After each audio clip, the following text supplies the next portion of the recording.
Hello everyone, welcome to another video of mine. Today I'm going to talk about simple present or present simple. But before we get to the examples, I want you to think of general ideas when we are talking about simple present. So, the key to understanding when and how to use simple present is thinking of general ideas. So what do I mean by general ideas? Activities that things are true for all the time and they are not limited to the past or the future. Let's get to the examples and I'll give you specific information to understand how to use them. The first one is facts. When we are talking about facts, facts are not things that we decide or create them. Actually, they are there and they are always true. Like in here, look at the example. Water boils at 100 degrees Celsius. So in here, this is not in our hands to decide when water boils and why water boils at 100 degrees Celsius. This is the nature of water to boil at 100 degrees Celsius. So this is a fact. Then we use it in a simple present form. This is number one. And for number two, when we are talking about routines, routines are activities that we might do on a regular basis and they are somehow always true because we do them repeatedly over time. Like in here, I usually go to bed at 10 o'clock, actually 10 p.m., not a.m. So this is something that I do usually. So this is my routine. For example, I always eat breakfast before I go to work. So this is my routine and I try to use it in a simple present form. And this is something that I always do it or I usually do it. I do it on a regular basis. Now, let's go to the next one and this is schedules. What are schedules? Schedules are things that are planned or scheduled beforehand and they are decided to happen at a specific time all the time, in the past, at present time, or in the future. So, for instance, in here we have the train leaves at 5:15. So this is fixed time for always. The train should leave at 5:15. So this is scheduled or planned. Then we use the simple present form to write this sentence. And next one is for permanent situations. So what are permanent situations? Permanent situations are situations that are not for short time. They are usually, they happen not in short time, they happen in a longer time. So we can use them in a simple present form. Let's look at the example. For instance, I live in New York. So if I live in New York for 1 week and then I change and go to the next city, then I cannot say I live in New York because it's not permanent and it's not something that I do it for a long time or I live in New York for a long time. If I decide to do it for a longer time, then I use I live. But if it's a short time and I change it always, then it's better to use the present continuous form. But in here, it's not short time, it's somehow permanent, then I can say I live in New York. All right, before we go to the question parts, here we are with the pronouns, and let's see how to use a verb with these pronouns. For example, here I chose the verb play to use in here. I say I play basketball, you play football, so we play sports. Here we have he, she, and it. These pronouns are singular. It means they are only one person. He is a one person, she is a one person, and it is a singular. It may refer to an animal or to a thing that is one and singular. So these pronouns are called third person pronouns. So what is a third person pronoun? A third person pronoun is a pronoun that is singular, means one, not more than one, he, she, it, and it's not me or you. So when a pronoun or somebody is not me and is not you, and it is one person and it is singular, then it is a third person pronoun, or that person is third person for us. So when we try to use a verb for these pronouns, we should write S or ES at the end. He plays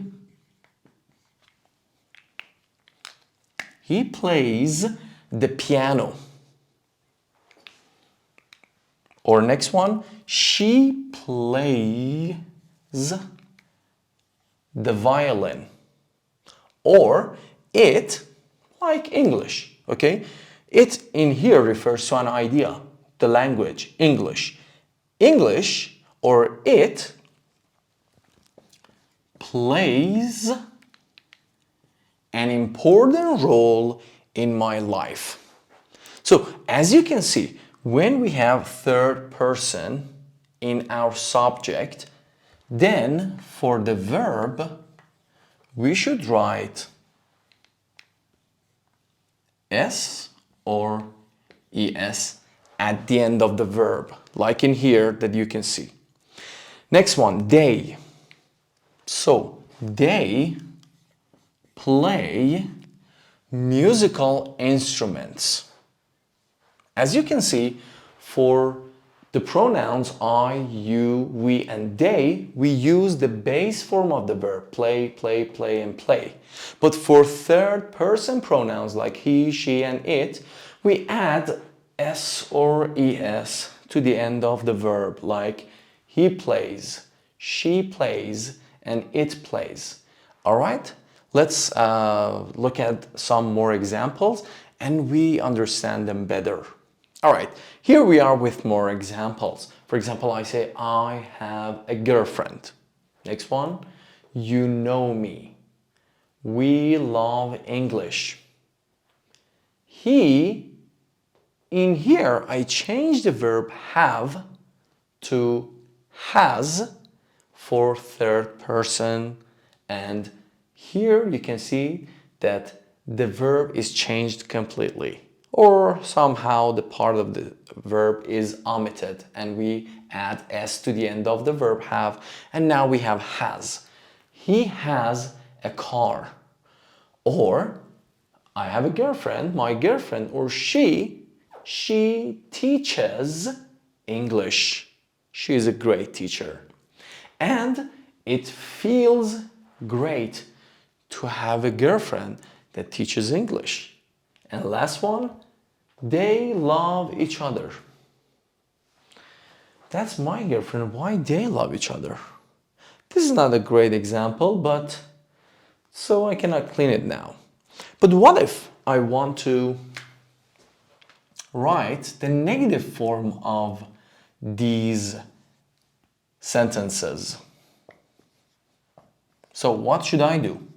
So you know, or you should know, that when we want to write a negative form of a sentence, we need an auxiliary verb. What is an auxiliary verb? A verb that helps us to write the negative form of the sentence or a question form of a sentence. But in here, the auxiliaries are do and, of course, does.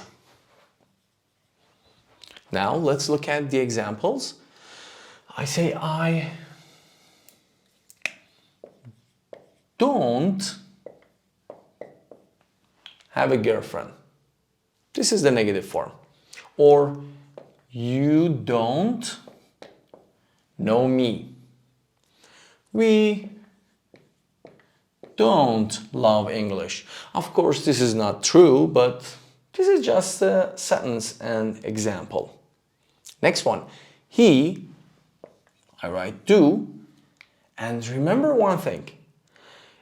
When we try to use third person S for a verb, always we should write the S or the ES for the first verb.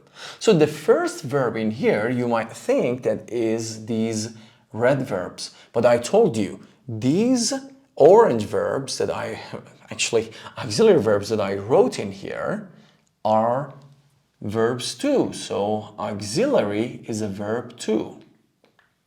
So these are verbs. Now the first verb in here is do or don't, and in here I should change don't to something else. And what should I do? Let me tell you. I write doesn't. He doesn't. So he doesn't has. Is it correct to write he doesn't has? Of course not.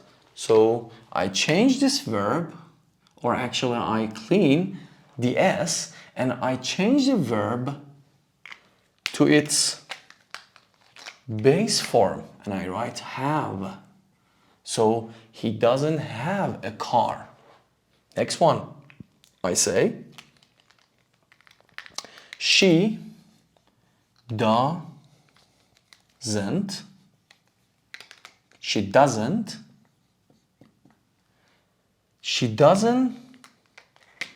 teach English. Or, next one again, I say it feels great, but the negative form, it doesn't feels great. This is not correct because we use two different types of third person S. Then it is not correct. We only use one time or once. So the first one got the AS or ES.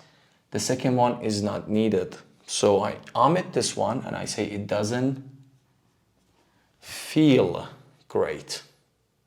And the last one is easy. They don't love each other. All right? Look at these items and try to practice them with different verbs and try to master them in your daily conversations. All right. Look at the examples and I write the questions in the next part.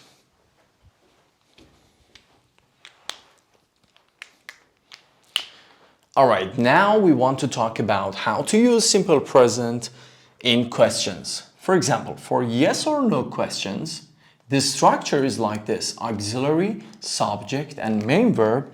Then we are going to have a question. Okay, now let's practice them. For example, I say, do you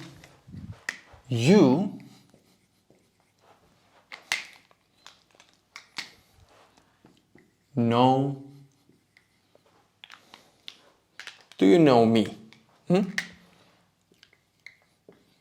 you know me? This is the question that is exactly do is the auxiliary, you is the subject, main verb is know, and me is the object. So we are not going to talk about it now. So this is a question, do you know me? And how to answer this question? We can answer this question by two options. For example, we can say yes or no. If we say yes, we should say yes, I, or no, I, and we bring the auxiliary. I say, do you know me? Yes, I do. Or no, I don't. Now take a look at it. Let's go to the third person form. What if we change this you to another form of the verb, another form of the subject? Like I say, do you know me? I change it to he in here. So the subject is he. I know that when I have the subject he, I need s or es. So I should put s or es for the verb, huh? Do he knows me? But no, this is not correct. Why? Because I told you we try to use the s and es for the first verb, which is the auxiliary verb in here. So I say, does he know me? And I change the answers to yes,